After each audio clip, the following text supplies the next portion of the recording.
di Kampung Gelanggang Pulang. Dan hari ini telah dihadiri oleh koordinator Kabupaten PKH Bojonegoro.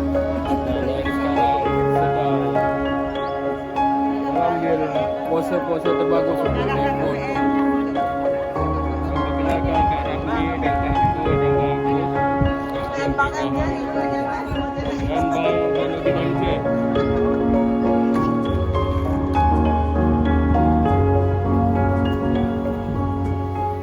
Tetap patuhi protokol kesehatan, pakai masker dan cuci tangan pakai sabun. Saudara,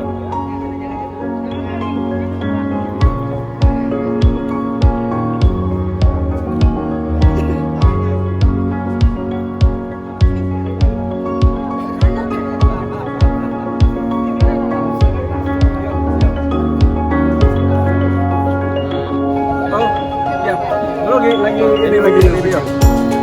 Assalamualaikum warahmatullahi wabarakatuh. Di Desa Gelanggang Pulang kami dengan petugas bantuan sosial dari pihak BSI mendistribusikan kartu KKS-PKH. Hari ini berjalan dengan lancar. Terima kasih atas kerjasamanya.